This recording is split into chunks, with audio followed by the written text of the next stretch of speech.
वृंदावनेश्वरी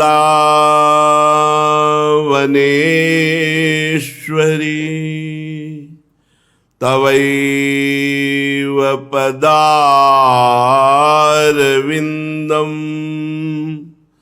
प्रेमामृतैकमकरन्द रसौघपूर्णम्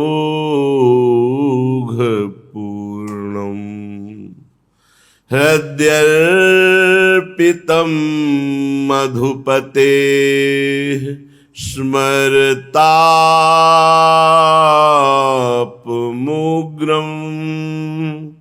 निर्वापयत् परम शीतलमाश्रयामि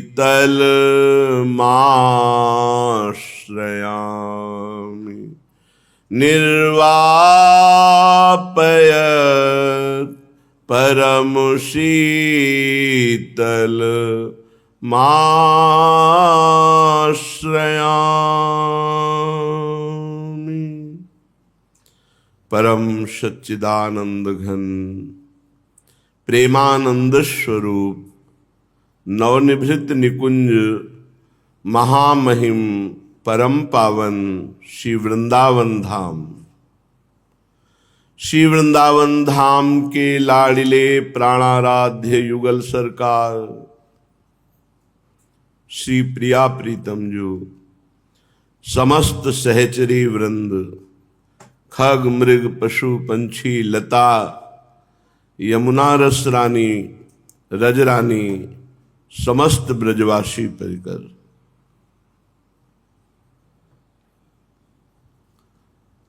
अपने में किंचन मात्र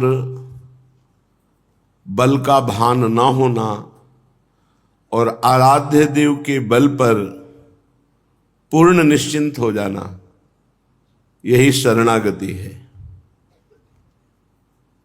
अपने में किंचन मात्र भी शारीरिक मानसिक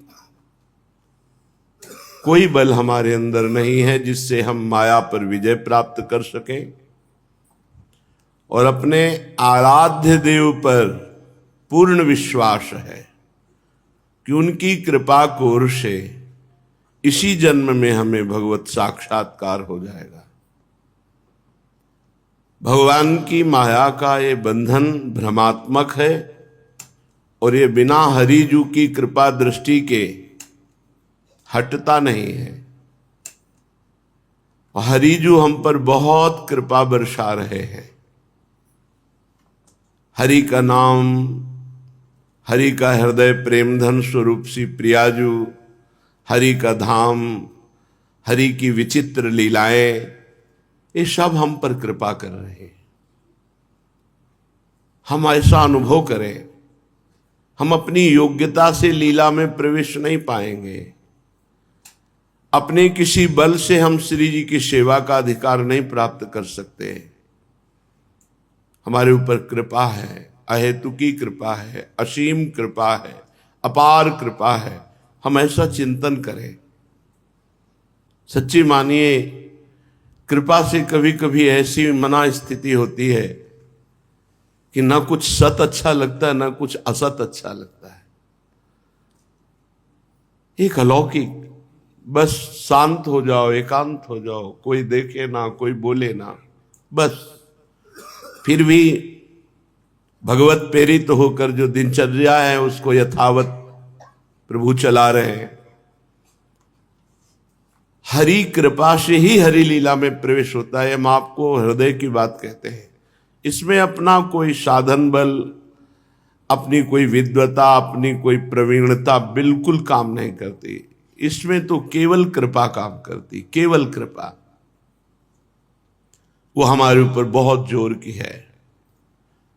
हमारे ऊपर का तात्पर्य हम सब के ऊपर, हम उस कृपा का आदर करें, उस कृपा को बार बार बलिहार जाएं कि आपकी कितनी अहेतु की कृपा है, तो हमारे ऊपर कृपा फलीभूत होने लगेगी। यह महापुरुषों की भी बात कहते हैं, जितना आप कृपा का आदर करेंगे, जितना आप कृपा पर बलिहार होंगे, उतना ही कृपा प्रकाशित होती चली जाएगी। और ये सारा भ्रम नष्ट हो जाएगा। देह भाव, भोगों में सुख बुद्धि, देह संबंधियों में प्रियता, ये सब भ्रम है, ये नष्ट हो जाएगा। जब कृपा जागृत होगी तो आप देख लेंगे कि किसी भी इंद्रिय सुख में कोई भी लगाव नहीं रह गया। देह से लेकर देह संबंधियों में कोई प्रियता नहीं रह गई। ये स्थिति आ जाएगी। इसी स्थिति में प्रियालाल का रूप जागृत होता है, प्रियालाल की लीला जागृत होती है। और कैसे अनिर्वचनीयम, वाणी में सामर्थ्य नहीं कि वो बात हम कहें जो कृपा से उतरती है हृदय में। केवल वो अनुभव गम्य, अनुभव स्वरूपम सूक्ष्मतरम प्रतिक्षण वर्धमानम अनिर्वचनीयम। वाणी के द्वारा उसका वर्णन किया ही नहीं जा सकता। सरस्वती जी की भी सामर्थ्य नहीं कि वाणी के द्वारा उसका वर्णन कर सके, जो प्रियालाल की कृपा से हृदय में उतरता है। बस कृपा ही कृपा। अगर पूर्णता का शब्द कोई है तो कृपा है।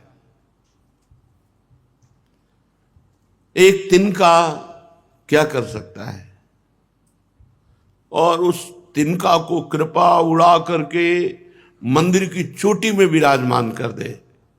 अब तिनका सोचे कि मेरा देखो बल कि मैं यहां आ गया, तो उसकी मूढ़ता ही होगी। वहां वायु के संयोग से पहुंच गया। ऐसे ही जहां संभाव्योपि विरंचि नारद शिव, ये सबसे चोटी की बात वहां का चिंतन बन जाए तो अपने लोग तिनके जैसे हैं। कृपा रूपी वायु ने जहां संभाव्योपि, संभावना नहीं है इन बड़े बड़े महापुरुषों की, वहां अपने जैसे एक सिर्फ कृपा, सिर्फ कृपा। श्रीपाद प्रबोधानंद जी महाराज कहते हैं, सोत्संगे न्यस्य बालम निजमिममिति दुष्ट चेष्टामुच्चैरमेध्य क्रीडं सोढ्वापराधान् सकुर्णमति सम्रज्यवीतं रजोभिः आत्मेशो प्रेम दिव्यम स्तनभरममलं पाययित्याशु मातः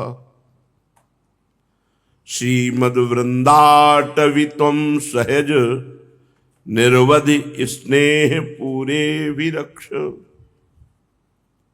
जैसे माता अपने वक्षा स्थल के स्तन को पान कराकर अपने पुत्र को पुष्ट करती है, ऐसे ही वृंदावन धाम वृंदाटवी मां प्रेम रूपी दुग्ध पान कराकर अपने शरणागत, अपने आश्रित जनों को पुष्ट कर देती है। आत्मेशो प्रेम दिव्यम,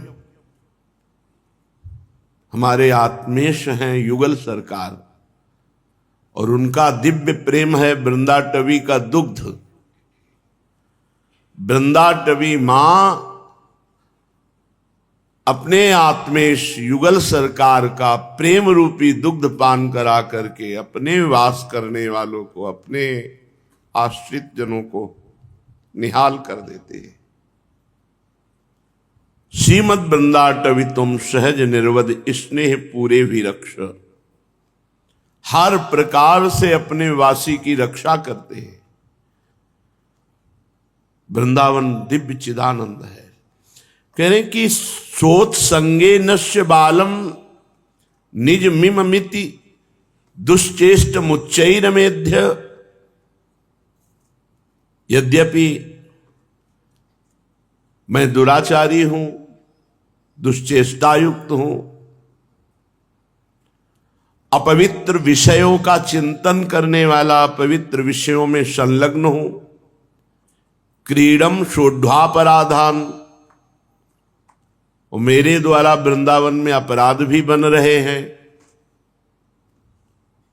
पर जैसे गंदे मलिन दुश्चेष्टायुक्त बालक को मां अपनी गोद में लेकर के उसको स्नान कराती है, उसके मल धूल सबको दूर करती है, उसी प्रकार स्वत्संगे नश्य बालम, अपने संग में वृंदावन धाम का वास, ये वृंदावन का संग है, वृंदावन का आश्रय ये वृंदावन का संग है।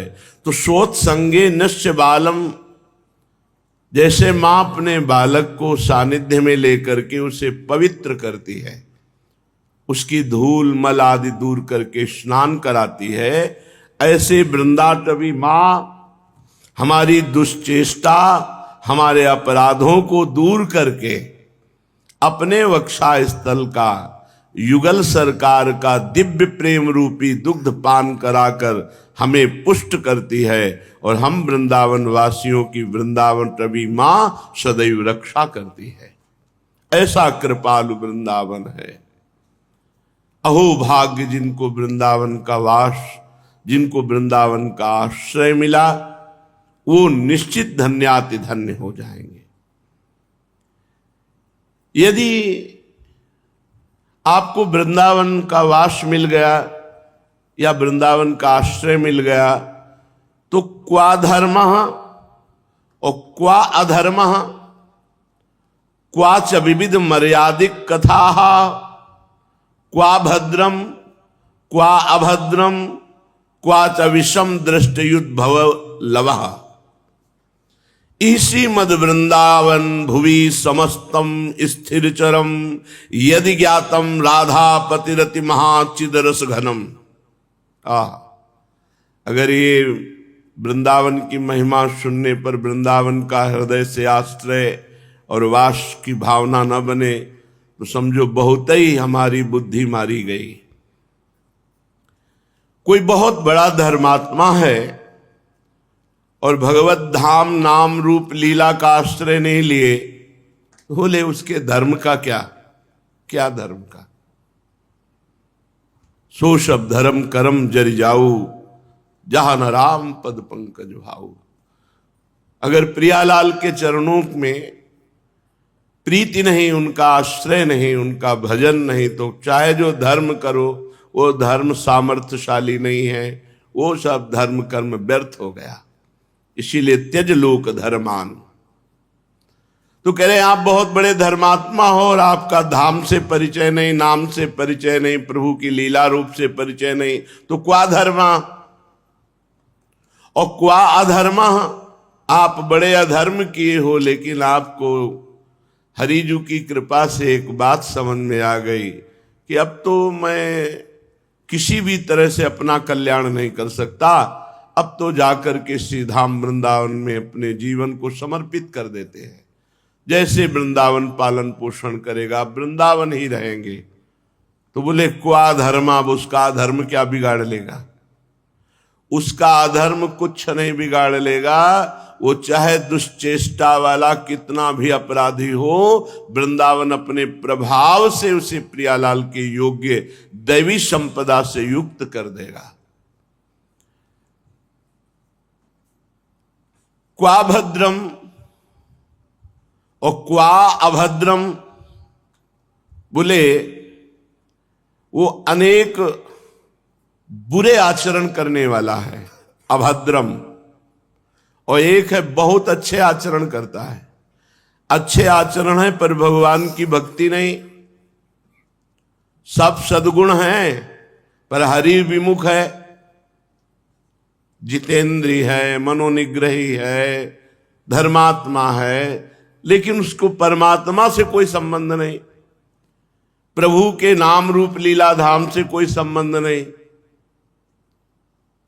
श्रीपाद कहते हैं क्वा भद्रम, ऐसे मंगलमय आचरण करने वाला भी व्यर्थ ही जीवन तो है, क्योंकि नाम जप नहीं, धाम से परिचय नहीं, भगवत आराधना नहीं। और क्वा अभद्रम, एक भी उसमें गुण नहीं है, न जितेंद्रिय है, न मनोनिग्रही है, न पवित्र आचरण वाला है, न धर्मात्मा है। लेकिन उसको एक बात पता चल गई कि भगवान नाम जप करते हुए यदि धाम का आश्रय ले ले तो परम कल्याण हो जाएगा। तो बोले उसका अभद्रम कुछ नहीं बिगाड़ सकते, क्वाभद्रम कुछ नहीं बिगाड़ सकते। क्यों? क्योंकि श्री वृंदावन भूमि में सदैव प्रतिपल श्री राधा रमण जो नित्य विहार करते रहते हैं। यहां कोई भी कैसा भी हो यदि आश्रय ले ले, वास स्वीकार कर ले, तो वृंदावन विषम दृष्टि नहीं रखता। विषम दृष्टि एक बहुत जितेंद्रीय धर्म से चलने वाला बड़ा संयमी और एक अपनी वासनाओं से विवश होकर अधर्माचरण अभद्राचरण करने वाला, तो वृंदावन दोनों को प्रिया प्रीतम की प्राप्ति करा देगा। ये सामर्थ्य वृंदावन धाम कृपा करेगा, सत्संग सुनाएगा, दिमाग बदलेगा, असत आचरण छुड़वाएगा, प्रियालाल के योग्य बना देगा। जैसे माँ गंदे बच्चे को स्नान आदि करके श्रृंगारित करके पिता की गोद में बैठाल देती, ऐसे वृंदाटवी माँ समस्त दुर्गुणों को दुराचारों को दूर करके वो भगवत प्रसाद पाने योग्य बना देगी, भगवत कृपा पात्र बना देगी। प्रकत्यंतर द्वैतम शकलमपि निष्पीय परमोज्ज्वलम ज्योतिर्मात्र किमपि विततम ब्रह्म कलये तद्धेश ज्योति परम परमानंद विततम ततो दूरे प्रेमोज्ज्वल रसमयम ज्योति रसितम। प्रकृति से बहुत दूर, द्वैत वस्तुओं से बहुत अलग, परम उज्ज्वल विस्तृत जो ज्योतिष स्वरूप परमात्मा है उसे ब्रह्म कहा गया, तेजोमय।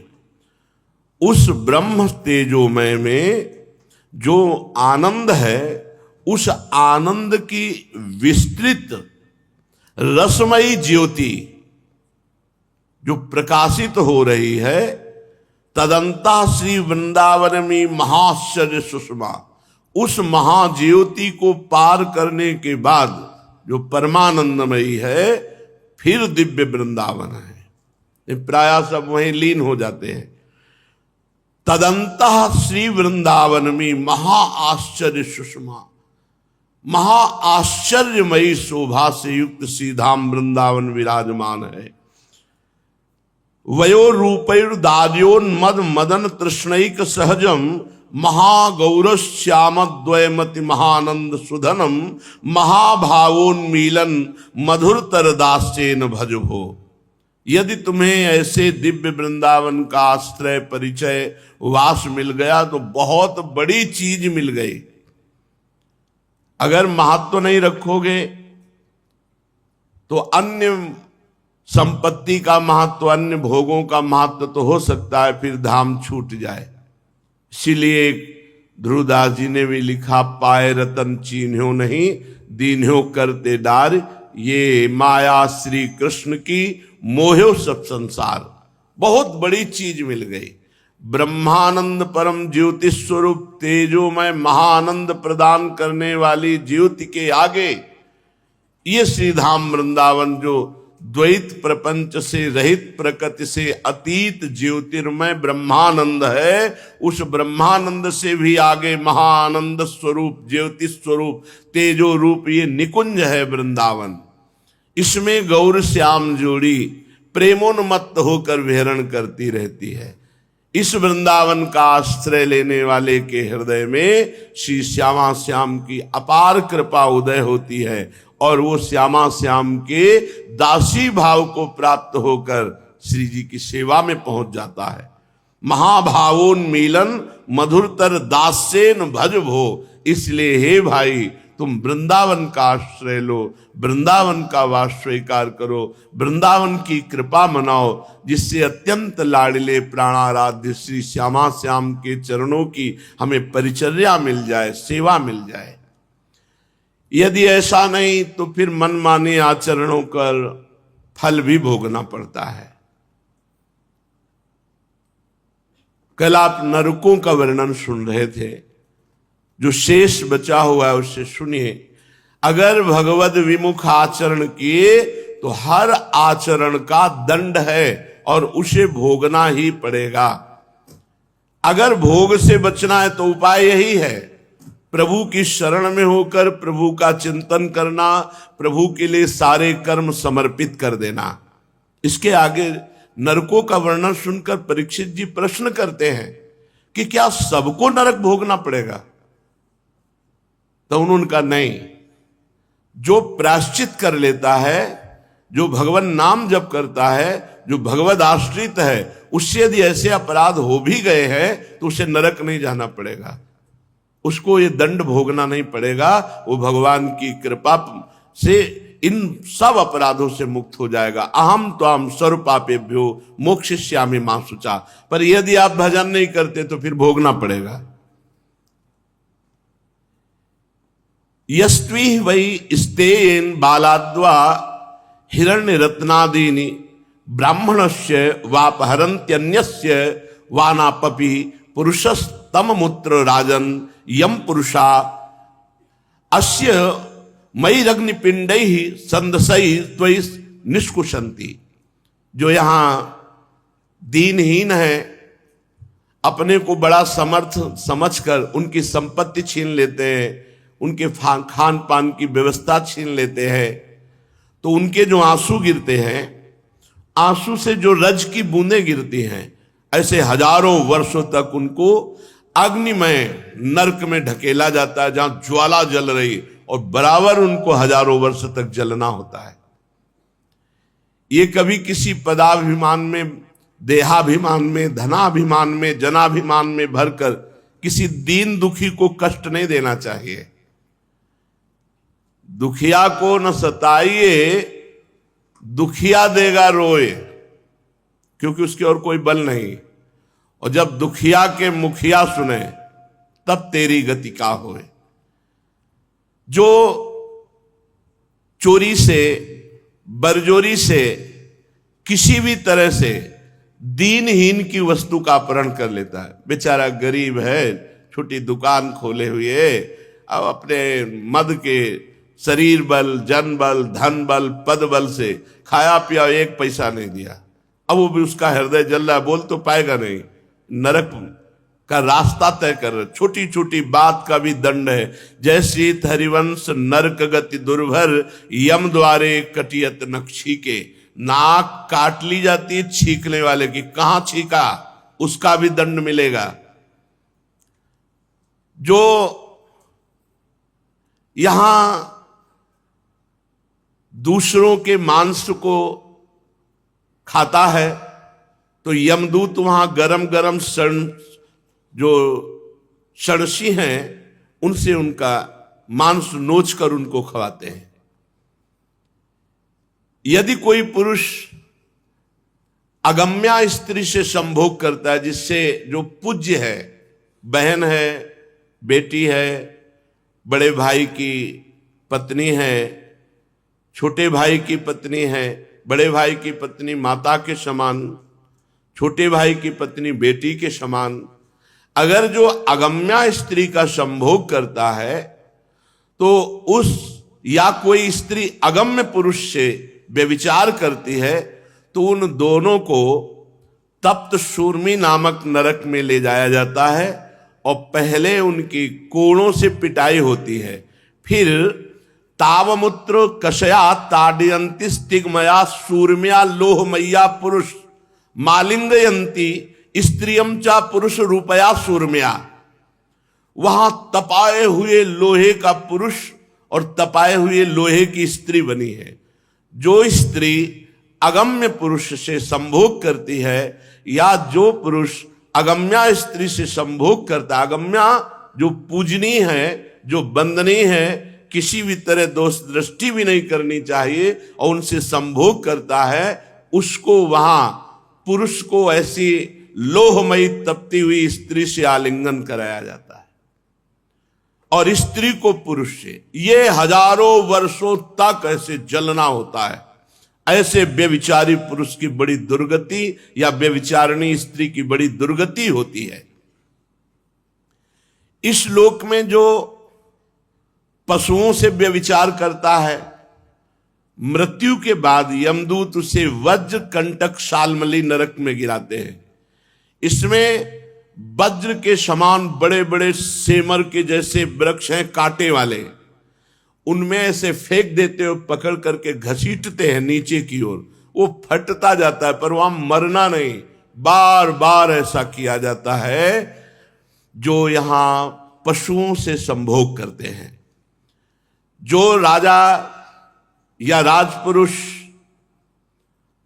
धर्म मर्यादा का उल्लंघन करके मनमानी आचरण करता है, पद पे है, मनमानी दुरुपयोग कर रहा है पद का, अधर्म आचरण कर रहा है, तो उसे मर्यादा अतिक्रमण करने के कारण, मनमानी आचरण करने के कारण, तो कह रहे हैं उनको मरने के बाद वैतरणी नदी में पटका जाता है। जो दूसरे का धन खींचते हैं, घूस लेते हैं, दीनहीन को सताते हैं, अपराधी को मुक्त करते हैं, निरापराधी को दंड देते हैं, मनमानी आचरण करते हैं, तो उसे वैतरणी नदी में डाला जाता है। वैतरणी नदी में मल मूत्र पीव रक्त केश नख हड्डी चर्बी मांस ये भरी हुई है, इसी से ये वैतरणी नदी इसी से भरी हुई है। यहां ऐसे राजपुरुष या राज कर्मचारी जो अधर्माचरण करते हैं उनको इस नदी में डाला जाए। वो वही बस पीव मल मूत्र यही सब खाते हजारों वर्ष तक वैतरणी में। वहां मरना तो है नहीं, शरीर तो छूटता नहीं है, पाप का दंड भोगना पड़ता है, प्राण व्याकुल होते हैं उसी वैतरणी में जहां मलमूत्र पीव रक्त केश। और वो अब अपनी दुर्गति का फल देख देख करके खूब रोता है। ऐसा नहीं कि आप वैतरणी में डाले गए तो आपको पता नहीं होगा क्यों डाले गए, आपके सामने कर्म होगा, हमने ये कर्म किया उसका दंड हमको ये मिल रहा है। जो लोग अपने धर्म का त्याग कर देते हैं, शौचाचार, पवित्रता, खान पान, एक अपनी मर्यादा है, वैष्णव धर्म, कुल धर्म, इन सब का त्याग कर देते हैं, लज्जा को तिलांजलि दे करके मनमानी आहार विहार करते हैं, मनमानी भोजन, मनमानी पेय पीना, और वो वैश्याओं से संभोग करते हैं। जो धर्म भ्रष्ट आचरण करने वाली है, ऐसे पशुओं के समान जो आचरण करते हैं, मरने के बाद पुयोद नामक नरक में गिराए जाते हैं, जिनमें बहुत ही घृणित पदार्थ भरे हुए हैं और बड़े ही विषैले जंतु हैं। वो जंतु उसे काटते हैं और वो घृणित पदार्थों को खाता हुआ उसमें अपने पाप कर्म को भोगता है। इस श्लोक में देखो, इसमें जो लिखा हुआ है उसे बहुत भाव से समझना होगा। यहां वही लिखा है, इसलिए हम आपको बता रहे हैं, कुत्ता पालने का विरोध नहीं है, पालिए, वो गृह का द्वारपाल है, दरवाजे पर व्यवस्था दीजिए, भोजन दीजिए, आप बढ़िया, हम कह रहे खूब कपड़ा लत्ता भी पहनाइए, लेकिन रसोई में मत ले जाइए, ठाकुर जी का भोग लगना है। बहुत विचित्र खेल हो रहे हैं और ये सब नरकगामी खेल हैं, मनमानी आचरण नहीं। अच्छा, उसको ये ज्ञान नहीं होता कि हमें शौच कहाँ करनी, लघु शंका कहाँ करनी है, और ऐसा बढ़िया साबुन से नहला धुला, हम कह रहे बढ़िया करो, दरवाजे के बाहर रखो, रसोई में नहीं, घर में नहीं, उसके लिए एक अलग कमरा बनवा दो, धन है तो उसके लिए एक अलग फ्लैट खरीद दो, अलग व्यवस्था कर दे उसकी। पर अपने जहां ठाकुर जी के लिए भोग बनना है, सब रसोई, वहां घर में कुत्ते का प्रवेश नहीं है, घर में नहीं, दरवाजे के बाहर का है। भागवत में इसमें लिखा हुआ है दरवाजे के बाहर पालो, क्योंकि आजकल बहुत लोग पाल रहे हैं अलग अलग के। हमें लगता है बढ़िया है, पशु सेवा होनी चाहिए, हम तो प्रणाम करते हैं जो, पर घर में पालने के लिए एक मर्यादा बनाई गई है कि वो रसोई और जहां पवित्र स्थान है वहां नहीं, घर के बाहर पाले। जो शिकार आदि करते हैं जीवों का, तो इनको कुत्ता पालने वाले को, शिकार करने वाले को मरने के पश्चात प्राण रोध नरक में डाला जाता है। वहां यमदूत उनके प्राणों को बहुत कष्ट देते हैं। जो शिकार करते हैं उनको लक्ष्य बनाकर बाणों से बेधते हैं यमदूत। भागवत 10वां शास्त्रम प्रमाणम ते ये त्वी वै दंभिका दंभ यज्ञेषु पशून विशसंति तान मुस्मिन लोके वैशसे नरके पतितान निरपतयो यातयित्वा विशसंति। जो अपनी जबान की पुष्टता के लिए बकरा और अन्य पशुओं की बलि देते हैं कि इससे देवी देवता प्रसन्न होते हैं, ऐसा विधान नहीं है। इसलिए लिखा है ये तुई वै दंभिका दंभ यज्ञेषु पशून विशसंति तान मुस्मिन लोके वैशसे नरके पतितान निरपतयो यातयित्वा विशसंति। जो यहां दूसरे पशुओं की देवी देवताओं का निमित्त बना करके बलि देते हैं, उनको विशसन नाम के नरक में डाला जाता है और ठीक वैसे ही उनको करोड़ों बार काटा जाता है जैसे यहां पशुओं को काटते हैं। नहीं करना चाहिए। देवी देवता को प्रसन्न करना है तो उपवास करो, अपने को कष्ट दो, भूख प्यास सहो, नाम जप करो, मंत्र जप करो, तो उस देवता को प्रसन्न कर सकते हो।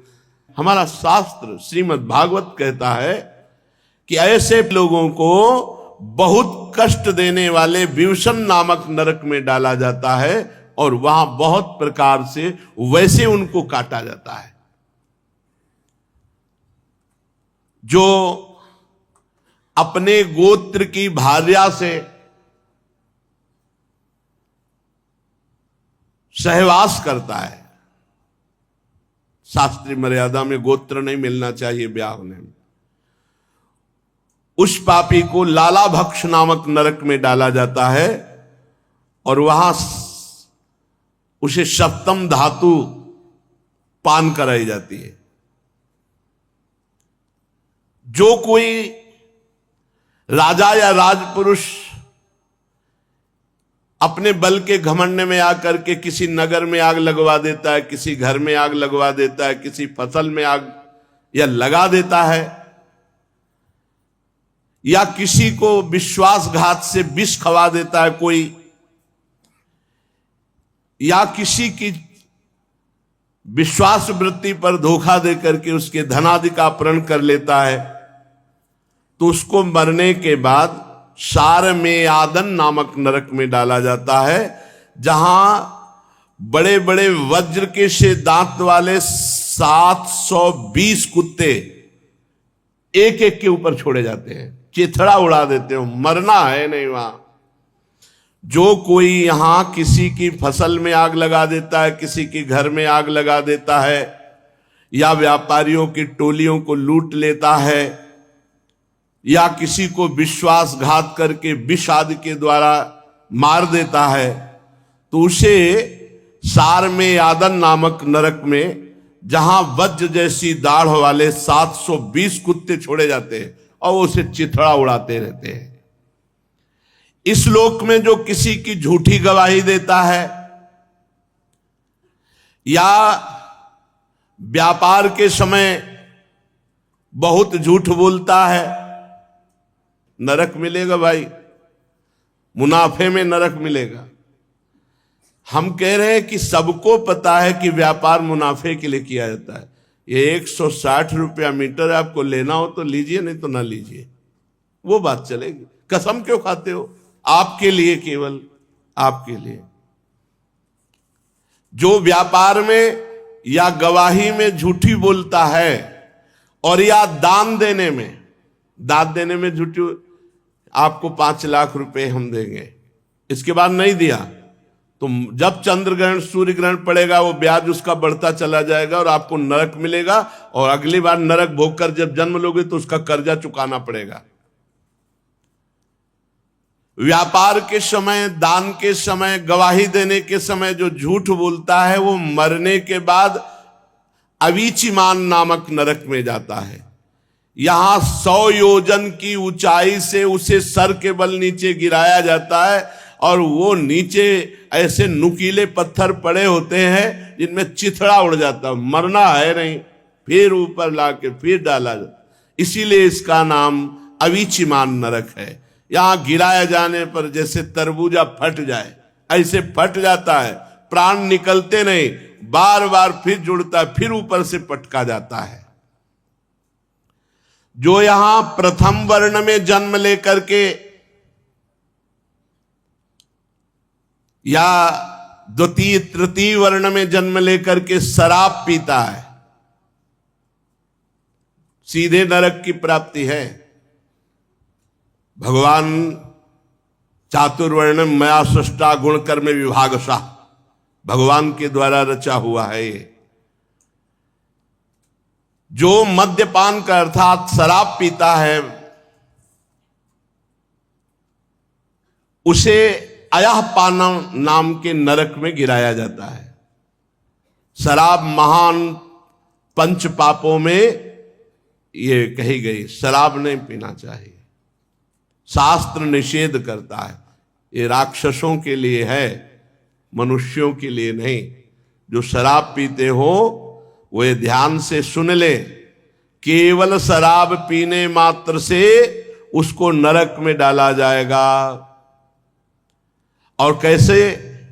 अयःपान नामक नरक में। इसमें क्या होता है? इसमें छाती पे पैर रखकर यमदूत उसके मुख में गलाया हुआ लोहा पिलाते हैं। बंद कर दो भैया ये शराब पीना, ना मानोगे तो आगे जाके भोग लोगे, मान लोगे तो अभी प्रायश्चित हो जाएगा। पराई स्त्री का संभोग करना, मदिरा पान करना, मांस खाना, जुआ खेलना और स्वर्ण की चोरी करना, ये पंच महापाप हैं। मदिरा पान इनमें है। जितने भाई मदिरा पीते हैं प्रार्थना है बंद कर दो, नहीं छाती में लात रख कर तुम्हारे मुंह में गला हुआ लोहा पिलाया जाएगा नरक में। और ये हो कि अरे यार कहाँ नरक स्वर्ग है, तो देख लो इसी जन्म में देखो, माँ के गर्भ में रहे तुम्हें याद नहीं है। ऐसे तुम यहाँ आके बताओगे तो नहीं कि नरक भोग के आए हैं, क्योंकि याद नहीं रहेगा, भोगना तो पड़ेगा ही। उसके मुंह में गलाया हुआ लोहा डाल डाल कर पिलाया जाता है जो शराब पीते हैं। जो पुरुष इस लोक में पाखंड करते हैं, तपस्या का, विद्या का, आचार का, वर्ण का, ये सब पाखंड नहीं। स्वधर्मो निधनो श्रेया पर धर्मो भयावहा। अपने धर्म का दृढ़ता पूर्वक पालन करो, नाटक मत करो, पाखंड मत करो, दिखावा मत करो। अगर किसी आश्रम वर्ण तपस्या आदि का पाखंड करते हो तो आपको इस बात का दंड मिलेगा। यहां तो कोई नहीं जानता लेकिन भगवान जान रहे हैं। छार करदम नाम के नरक में गिराया जाता है। वहां बड़े बड़े पत्थरों से उसको कुचला जाता है, पाखंडी दंभी नाटकी को। दंभ नाटक पाखंड नहीं, धर्म से चलो। वहां बड़े बड़े पत्थरों से ऐसे चटनी जैसे बनाई जाती है, ऐसे कुचला जाता है जो पाखंडी पाखंड करता है, धोखे में फंसा करके अपने आप को भी नष्ट करता है, दूसरों को भी। जो इसमें इस लोक में राक्षसों की तरह कुछ भी खा सकता है, पशु पक्षी कुछ जो मन आवे सो, बहुत सावधानी, भोजन भी बहुत सावधानी। वो यमलोक में राक्षसों के द्वारा, जैसे राक्षस ऐसे यमदूत उनको यातनाएं देते। रक्षोगण भोजन नामक नरक में गिराया जाता है। रक्षोगण भोजन नामक, जो मनाया जैसे मनाया सब खा रहे पी रहे, बहुत होश से पवित्र भोजन। यो यहां पशुओं का गरम गरम खून पीते हैं तो वहां कुल्हाड़ी से उसका गर्दन काटकर यमदूत खून पीते हैं। जो यहां दूसरों का मांस खाते हैं तो वहां यमदूत मांस भक्षण करते हैं, उसका खूब नाचते हैं वहीं। अरे बहुत हाहाकार है। इस लोक में जो लोग मनोरंजन के लिए पशु पक्षियों को कष्ट देते हैं, उनको फंसा लिया, उनको विविध प्रकार से तुम्हारा मनोरंजन हो रहा है, वो मारे भय से व्याकुल हो रहा है। विविध उपायों से फुसला करके पशु पक्षियों को बुला देते हैं, उनको रस्सी में बांधकर कांटे से या विविध प्रकार की पीड़ा देकर खिलवाड़ करते हैं, तो उनको सुलूल प्रोत नामक नरक में गिराया जाता है और यमदूत पिंजड़े में बंद करके फिर भाले से उनके साथ खेलते हैं। इसलिए किसी भी पशु पक्षी जीव जंतु को कष्ट मत दो। इस लोक में जो उग्र स्वभाव के लोग होते हैं, जरा जरा सी बात में दूसरे से झगड़ा कर देते हैं, दूसरे को मारने पीटने लगते हैं, गालियां देते हैं, दूसरे का अहित अमंगल कर देते हैं, वे मरने के बाद दंड सूक नामक नरक में गिराए जाते हैं और वहां यमदूत जिंदा ऐसे निगल जाते हैं, फिर चबाकर उगलते, फिर बड़ा कष्ट दिया जाता है। जो यहां किसी प्राणी को किसी गुफा में ऐसे अंधेरी खाइयों में बंद कर देते हैं, मार डालते हैं, परलोक में यमदूत वैसे ही उनको विषैली आग के धुएं से घोटते हुए मारते हैं। इसलिए अवट निरोधन नामक नरक कहते हैं उसे। जिस गृहस्थी के घर में कोई साधु महात्मा या भिक्षा मांगने वाला या अतिथि आया और वो उसे क्रोध दृष्टि से देखता है, मानो कोई अपराधी को देखता है, जैसे वो राधे श्याम मांग रहा है तुम्हारे दरवाजे, ऐसा अतिथि धर्म है। कोई भी दरवाजे पे आ जाए तो पहली बात तो आप मृदु वचन बोलिए, राधे श्याम कैसे आगमन हुआ। अब वो जो मांग रहा है, तुम्हारी सामर्थ्य तो दे दीजिए, नहीं तो राधे श्याम। और जल आदि तो सबके पास होता है, मृदु भाषण, आसन और जल, ये तीन के द्वारा तो सब कोई स्वागत कर सकता है। इसके बाद आपकी श्रद्धा नहीं तो आप ना कह दीजिए, पर कठोर वचन और क्रूर दृष्टि से देखना ये नरकगामी होना है। जो गृहस्थ अपने आए हुए दरवाजे पर अतिथि अभ्यागत संत वैष्णव को क्रोध दृष्टि से देखता है तो नरक में उसे गिद्ध, कंक, काक और बटेर आदि यमदूत, वज्र की चोंच रखने वाले उसे पर्यावर्तन नामक नरक में गिराते और नोचते हैं। जो व्यक्ति यहां अपने को बड़ा धनवान समझकर अभिमानवश दूसरों को सताता रहता है पैसे के बल से, और जो सब पर संशय करता है, संदेह करता है और धन का कभी धर्म में खर्चा नहीं किया और हर समय रात दिन धन का चिंतन करके यक्ष के समान धन की रखवाली करता रहता है। बहुत धन में एक दोष है कि वो इतना आसक्त चित्त कर लेता है कि वो धर्म में खर्चा नहीं कर सकता, बढ़ाने की सोचता रहता और फिर मर जाता है और वो यहीं पड़ा रहता है। ऐसा नराधम मरने पर सूची मुख नामक नरक में गिरता है और वहां उसके अर्थ पिशाच शरीर को सुइयों से सिया जाता है, पूरे शरीर को यमदूत उसे सीते हैं। ऐसे राजन, ऐसे सैकड़ों हजारों नरक हैं। जो भगवान से विमुख होकर के मनमानी आचरण करता है वो इन अधिकांश सब नरकों को भोगता है। जब नरक से बचे हुए कुछ पाप होते हैं और स्वर्ग से बचे हुए कुछ पुण्य होते हैं तो दोनों को मिलाकर फिर इस मनुष्य शरीर की रचना होती है। ये हमने तुम्हें 14 भुवन का वर्णन सुनाया, ब्रह्मांड कोश का वर्णन किया। भगवान अपनी माया से ऐसे अनंत ब्रह्मांडों की रचना करते हैं। मनुष्य को चाहिए कि जितना ये सुना, ऊपर नीचे के लोक और नरक ज्योतिर्गण सब ये भगवान का सब मायामय निर्माण है, इससे मन हटाकर भगवान में लगाना चाहिए। ये सब मायामय है, जादू का तमाशा है। राजा परीक्षित ने कहा, महाराज ये नरकों की बात सुनकर तो बड़ी घबराहट पैदा हो गई, अच्छे अच्छे की घबराहट हो। तो महाराज आपने ये जो नरकों का वर्णन किया, इससे बचने का कोई उपाय है? क्योंकि किसी न किसी प्रकार से सबसे पाप बन जाते हैं। अनेक प्रकार की भयंकर यातनाएं नरक की सुन करके तो घबराहट पैदा हो गई। क्या कोई ऐसे कार्य करके बच सकता है? कोई उपाय है जिससे नरकों से बचा जा सके? जो उपाय बता रहे हैं वो कर लेना चाहिए सबको, नहीं गलतियां सबसे होती हैं। बहुत छोटी छोटी गलतियों का भी दंड। अब तितली की गुदा में कांटा डाल के छोड़ दिया मांडव्य ऋषि ने, तो सूली उनके गुदा में डाल करके कटनी ही पड़ी, निकाल नहीं पाए। सोचो, इतने बड़े ऋषि को ये दंड भोगना पड़ा, जो इतना तप परायण थे, बड़े बड़े महापुरुषों को। तो ये तो यहां की बात है, नरक में तो और कष्ट भोगना होता है। तो महाराज ये तो कोई ऐसा नहीं है जो नरक से, कोई बिरले ऐसा होगा, नहीं तो गलती तो।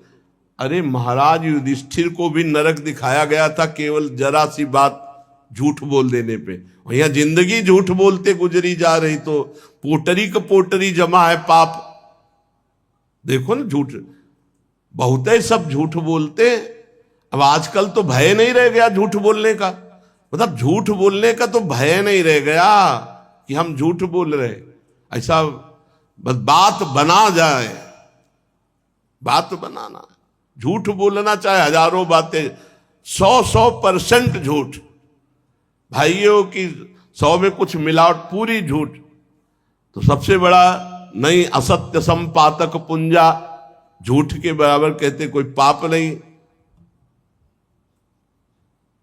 अब ऐसे पापों से कैसे बचा जाए? क्या सबको दंड भोगना पड़ेगा?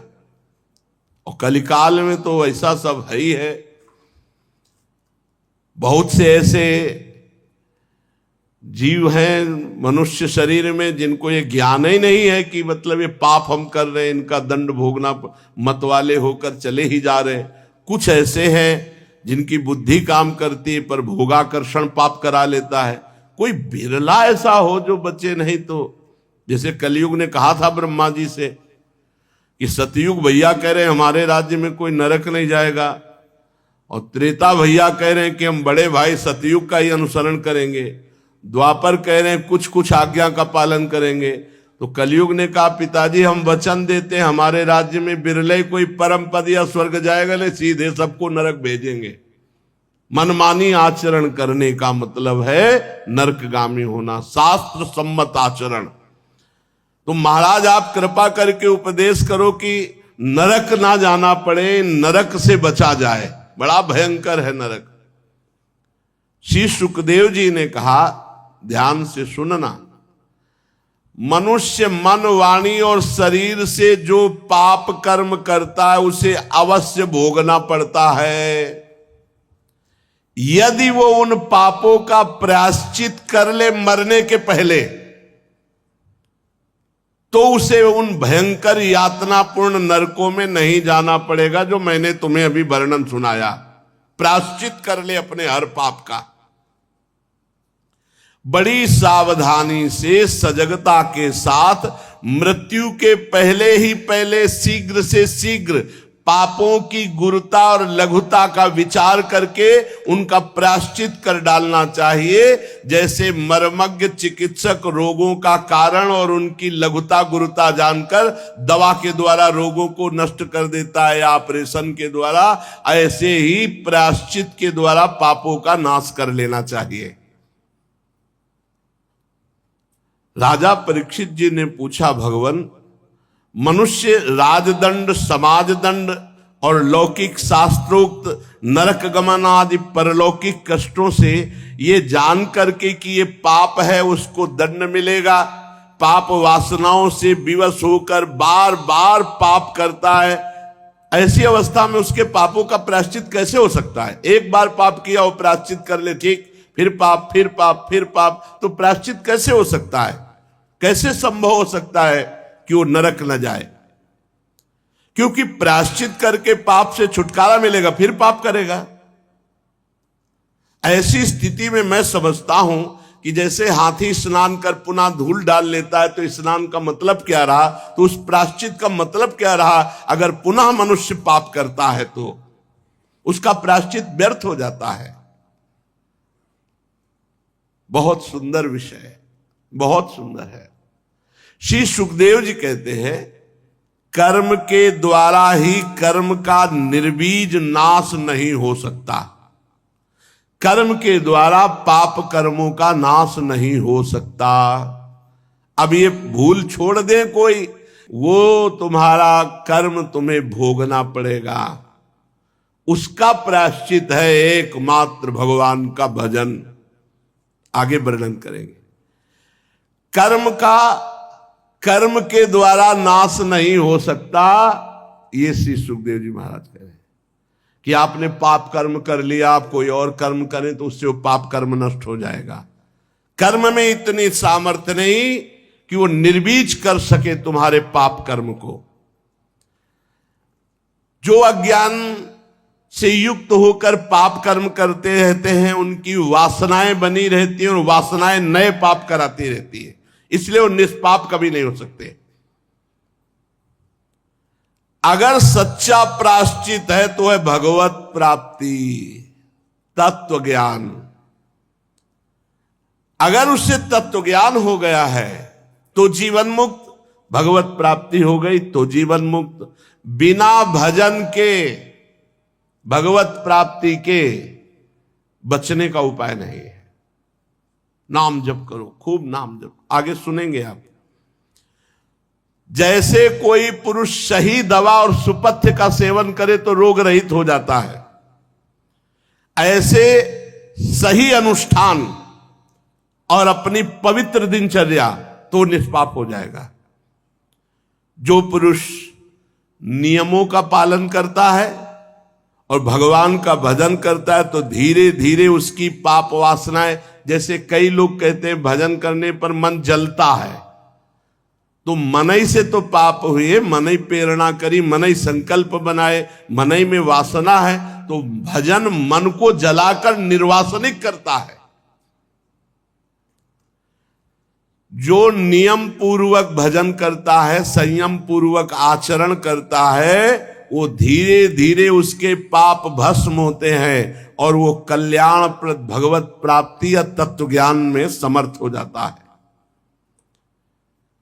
जैसे बांस के झुरमुट में लगी हुई आग बांसों को जलाकर राख कर देती है, वैसे ही श्रद्धावान धैर्यवान पुरुष ब्रह्मचर्य, तपस्या, इंद्रिय दमन, मन की स्थिरता, दान, सत्य, बाहर भीतर की पवित्रता, यम नियम और नवधा भक्ति, मन वाणी शरीर द्वारा किए गए बड़े से बड़े पापों को नष्ट किया जा सकता है। ब्रह्मचर्य, इंद्रिय दमन, मन की स्थिरता, नवधा भक्ति, ये विविध प्रकार के साधन हैं जिनसे हम पापों को नष्ट कर सकते हैं। भगवान की शरण में ये बिल्कुल अलग साधन है, ये बिल्कुल पक्का साधन और अलग साधन है। केचित केवलया भक्त्या वासुदेव परायणा अघम धुनवंती कार्त्स्नेन निहारमियु भास्करा।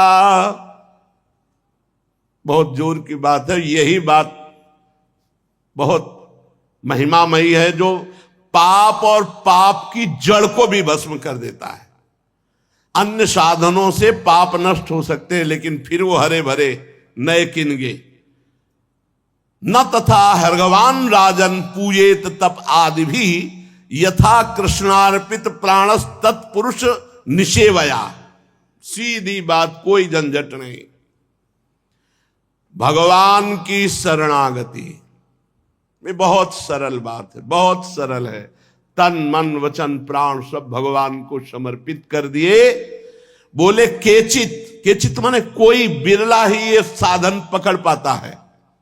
भगवान की शरण में होकर केवल भगवान का स्मरण तो सारे पापों को उसी प्रकार भस्म कर देता है। भगवान का नाम जब, जैसे सूर्य उदय होते ही कुहरे का कहीं पता नहीं चलता, ऐसे ही पाप प्रवृत्ति दोनों का नाश भगवान की शरण में होकर नाम जप। अघम धुनवंती कार्तनेन, सारे पाप उसके धुल जाते हैं।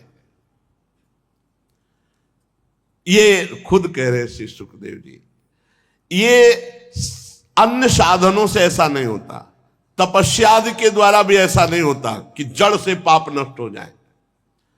जगत में ये सबसे निराला पंथ है, भगवान का आश्रय लेकर, शरणागति लेकर भगवान का नाम जप, ये सर्वश्रेष्ठ है। सध्री चीनो है हम लोके पंथा क्षेमो कुतो भयः सुशीला साधवो यत्र नारायण परायणा प्रायश्चित्तानि चीर्णानि नारायण परांगमुखम न निष्पुनन्ति राजेन्द्र सुरा कुंभमिवापगा। ये सबसे निराला मार्ग है, भगवान की शरण में होकर भगवान का नाम जप करना। ये भय रहित, कल्याण स्वरूप, संशय रहित, इसी पर भगवत परायण सुशील साधु जन चलते हैं। अन्य साधनों से निष्पाप नहीं हुआ जा सकता। जैसे उदाहरण दे रहे हैं, जैसे सुरा कुंभ मिवापगाहा, शराब भरे हुए घड़े को आप चाहे जितनी बार धोएं, वो शराब के घड़े से कभी शंकर जी में जल नहीं चढ़ाया जा सकता, वो अपवित्र हो जाता है। ऐसे ही अन्य साधनों से चाहे जितना आप पाप को नष्ट करने की कोशिश करें, नष्ट नहीं होगा। लेकिन भगवान की शरण में हो गए, हो गया, भगवान की शरण में हो गए, तन मन प्राण समर्पित कर दिए, अब परम पवित्र हो गए। कोई भी पाप का दंड उसे नहीं भोगना पड़ेगा। जिन्होंने अपने भगवद गुणानुरागी मन मधुकर को भगवान श्री कृष्ण चंद्र के चरणारविंद मकरंद का एक बार पान करा दिया, ओहो, सकृन मनः कृष्ण पदारविंदयोर निवेशितम तद्गुण रागियैरिहि नाते यमं पास भृतश्च तद्भटान स्वप्ने पिपश्यन्ति चीर्ण निष्कृता।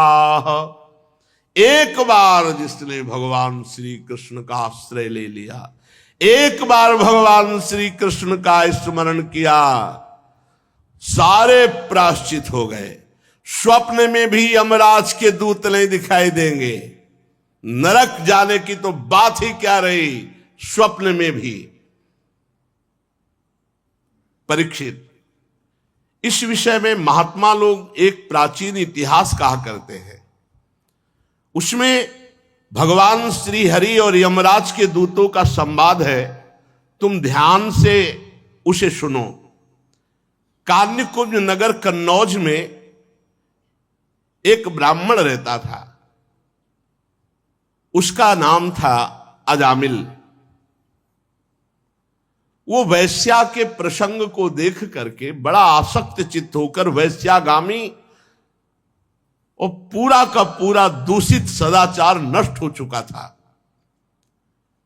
वो इतना नीच हो गया था कि रात दिन वैश्या का सहवास करता, उसी के पास रहता, उसको रिझाने के लिए बटोहियों को लूटता, उनकी हिंसा कर देता, जुआ खेलता, धोखाधड़ी से धन ला करके वैश्या को संतुष्ट करता। निंदनीय वृत्ति का आश्रय लेकर वो अपने कुटुंब का भरण पोषण करता और बहुत से प्राणियों की हिंसा कर चुका था, बहुत से प्राणियों को लूट चुका था, वो बहुत से प्राणियों का पाप कर्म एकत्रित कर चुका था। अब वो उसी वैश्या के साथ जो बच्चे पैदा हुए, उन्हीं के दुलार लालन पालन में समय उसका नष्ट हो गया। बहुत बड़ा आयु का लंबा भाग व्यतीत हो गया। 88 वर्ष की उसकी अवस्था आ गई। उसने वैश्या से 10 पुत्र उत्पन्न किए थे। सबसे छोटे का नाम नारायण रखा था। ये स्वयं नहीं रखा था। जब भगवान अहेतुकी कृपालु है, अहेतुकी कृपा करते हैं तो साधु समागम होता है। भक्तमाल जी में इनका चरित्र है। एक बार एक भगवत प्रेमी महात्माओं की साधु मंडली आई,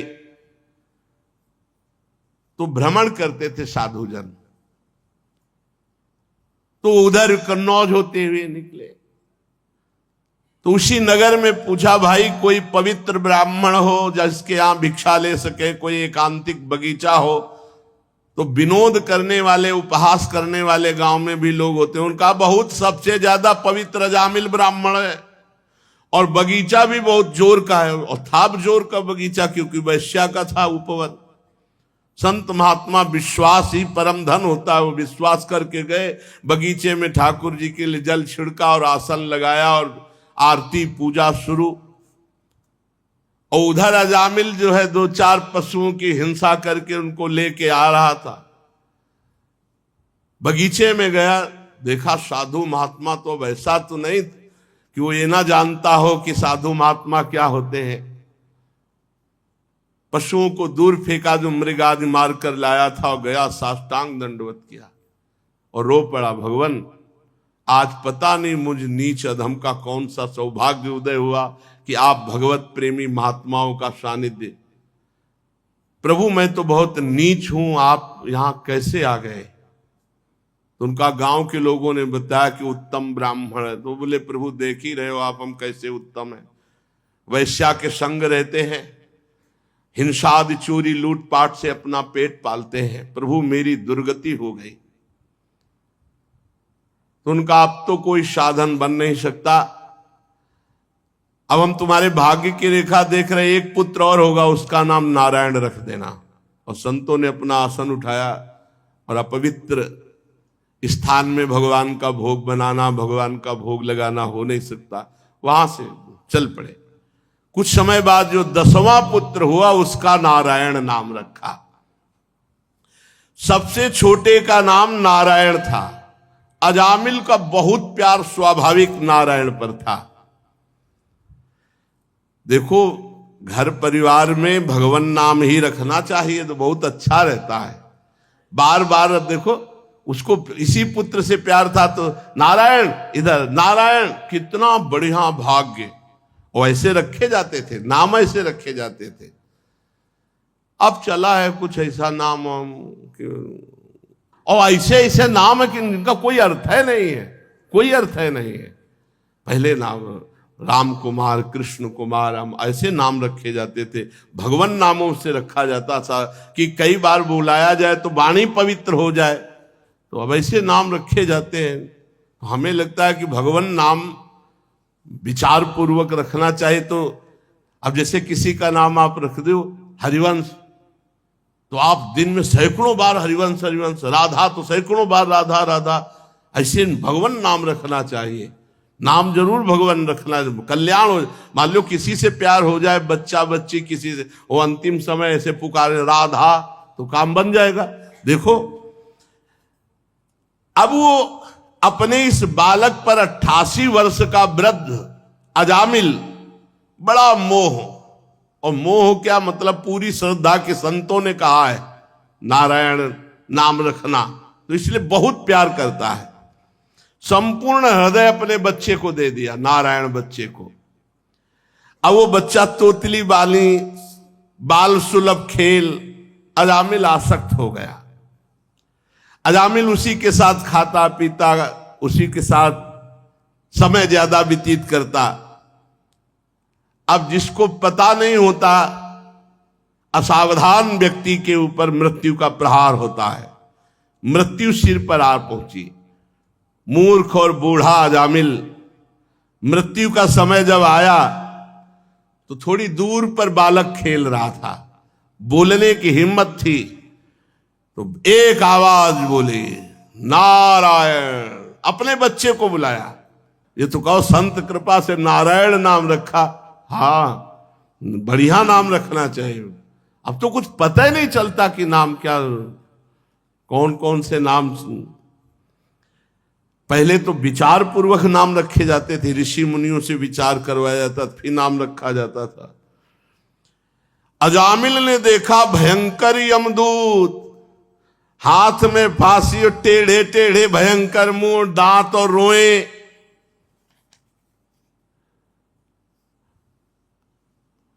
सोच लघु शंका देख के निकल जाती, देख के ऐसे हैं यमदूत, ऐसे थोड़ी यमदूत है। देख के लघु शंका और सोच छूट जाती है मरने वाले की। व्याकुल होकर ऊंचे स्वर से पुकारा, नारायण। बलिहार, संतों की बलिहार कि ऐसी अंतिम बात बन गई, अंतिम बात बन गई। ज्यों ही नारायण पुकारा कि दिव्य चतुर्भुज भगवान नारायण के पार्षद दो उपस्थित हो गए। झटपट आकर यमदूतों की फांसी काटी। अजामिल के सूक्ष्म शरीर को अभी वो खींच ही ना शुरू ही किया था, भगवान के दूतों ने, श्रीहरि दूतों ने बलपूर्वक उन्हें डांट कर रेप और यमपास काट दी।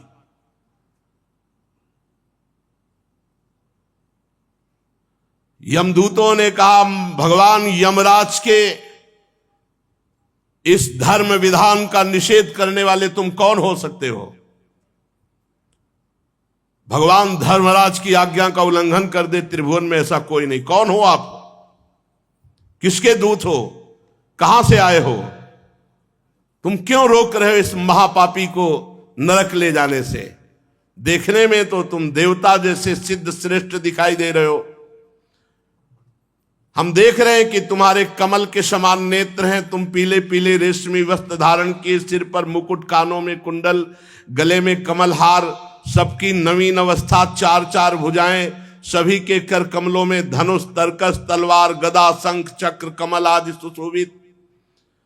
तुम लोगों की अंग कांति से दिशाओं का अंधकार दूर हो रहा है। हम धर्मराज के सेवक हैं, हमें तुम लोग क्यों रोक रहे हो? यमदूतों ने जब इस प्रकार कहा तो भगवान श्री हरि के आज्ञाकारी पार्षदों ने हंसकर मेघ के समान गंभीर वाणी में उनसे कहा, यमदूतों, यदि तुम सचमुच धर्मराज के आज्ञाकारी हो तो बताओ धर्म का लक्षण क्या है? तुम यदि धर्मराज के दूत हो तो धर्म का लक्षण क्या है? धर्म का तत्व क्या है? दंड किस प्रकार दिया जाता है? दंड का पात्र कौन है? मनुष्यों में सभी पापाचारी दंडनीय है या उनमें से कुछ? यमदूतों ने कहा, आपने पूछा धर्म का लक्षण क्या है, तो वेद जिन कर्मों का विधान करते हैं उन्हें धर्म कहते हैं, और वेद जिसे रोकते निषेध करते हैं उसे अधर्म कहते हैं। और वेद स्वयं भगवान का स्वरूप है। भगवान की श्वास प्रश्वास से वेदों का प्रादुर्भाव हुआ है। जगत के रजोगुण, सतोगुण, तमोगुण, इन तीनों से सभी प्राणी पदार्थ ओतप्रोत हैं। सभी की मनोवृत्तियां तीनों गुणों में रहती हैं, सतोगुण, रजोगुण, तमोगुण। तीनों गुणों से कर्म होते हैं, उसके अनुरूप उनका विभाजन होता है। सूर्य, अग्नि, आकाश, वायु, इंद्रियां, चंद्रमा, संध्या, रात दिन, दिशाएं, जल, पृथ्वी, काल, धर्म, ये गवाही होते हैं। रात दिन में सतोगुण, रजोगुण, तमोगुण से जो भी कर्म होते हैं उन कर्मों के ये गवाही होते हैं। सूर्य, अग्नि, आकाश, वायु, इंद्रियां, चंद्रमा, संध्या, रात दिन, दिशाएं, जल, पृथ्वी, काल और धर्म, ये गवाही होते हैं। एक एक सेकंड के कर्म का हिसाब है। इनके द्वारा पता चल जाता है कि ये धर्मात्मा है या अधर्म है, और फिर दंड के पात्र का निर्णय होता है। पाप कर्म करने वाले सभी मनुष्य अपने अपने पाप कर्म का दंड जरूर भोगते हैं। निष्पाप पुरुषों, जो प्राणी कर्म करता है, गुणों से संबंध होता है, उसे सारे पापों का कर्म भोगना पड़ता है, जो उसका दंड भोगना पड़ता है। कोई भी देहवान ऐसा नहीं जो पाप ना करे या पुण्य ना करे, और जो पाप पुण्य करेगा उसे भोगना पड़ेगा, अवश्य में भोक्तव्यम। इस श्लोक में जो मनुष्य जिस प्रकार का जितना अधर्म या धर्म करता है, परलोक में उसका उतना वैसा ही फल भोगना पड़ता है। हे देव शिरोमणियों, सतोगुण, रजोगुण और तमोगुण, तीनों गुणों के भेद के कारण इस श्लोक में 3 प्रकार के प्राणी देखे जाते हैं: पुण्यात्मा, पापात्मा और पुण्य पाप दोनों से युक्त। उसका परिणाम होता है पुण्यात्मा सुखी, पापात्मा दुखी, और पुण्य पाप मिश्रित सुख और दुख दोनों से युक्त होता है। वर्तमान समय में किए गया आचरण भविष्य का परिणाम दिखा देता है। वर्तमान में किया गया आचरण क्या भविष्य में इसकी दुर्गति होगी कि सदगति होगी। वर्तमान में जन्म जो हुआ, पाप और पुण्य जैसे भी किए गए, तो भविष्य में उसको दंड भोगना ही पड़ता है। हम स्वामी अजन्मा भगवान सर्वज्ञ यमराज के दूत हैं। हमारे स्वामी सबके अंतःकरणों में विराजमान है, किसी को कुछ बताने की जरूरत नहीं है। जो मन से सबको देख लेते हैं और उसी के अनुसार वो दंड देते हैं, इसमें किसी को बताने की जरूरत नहीं। यमराज स्वयं सबके हृदय में विराजमान है। जैसे सोया हुआ ज्ञानी पुरुष स्वप्न के समय प्रतीत हो रहे कल्पित शरीर को अपना वास्तविक शरीर मानता है, सोए हुए अथवा जागने वाले शरीर को भूल जाता है, वैसे ही जीव पूर्व जन्मों की याद भुलाकर इस शरीर में वर्तमान में जो भी कर्म करता है उसको दंड भोगना पड़ता है। सिद्ध पुरुषों, जीव शरीर से 5 कर्मेंद्रियों से लेना देना, चलना फिरना आदि काम करता है, और 5 ज्ञानेंद्रियों से रूप रसादि 5 विषयों का भोग करता है। 16वें मन के साथ 17वां स्वयं मिलकर अकेले ही मन, ज्ञानेंद्री और कर्मेंद्री, इन तीनों से विषयों को भोगता है और उसे दंड भोगना पड़ता है। जीव का 16 कला और 3 गुणों वाला ये सूक्ष्म शरीर बार बार जन्म, बार बार मरण यही भोगता है। बार बार हर्ष, बार बार शोक, भय, पीड़ा, जन्म, मृत्यु ये भोगना पड़ता है। कामवश पाप करता है, काम से प्रेरित होकर, क्रोधवश पाप करता है, लोभवश पाप करता है, मोहवश पाप करता है, अहंकारवश पाप करता है, ईर्ष्यावश, इनके द्वारा पाप कर्म होता है और उसे भोगना पड़ता है। जैसे रेशम का कीड़ा अपने ही जाल में फंस करके मारा जाता है, वो अगर रेशम का जाल ना निकाले तो ना मारा जाए, ऐसे ही कर्म के जाल में फंस करके ये मनुष्य मरता है, ये मोह का शिकार बनता है। कोई शरीरधारी जीव एक क्षण भी कर्म किए बिना नहीं रह सकता। प्रत्येक प्राणी से स्वाभाविक माया विवश करके कर्म कराती है।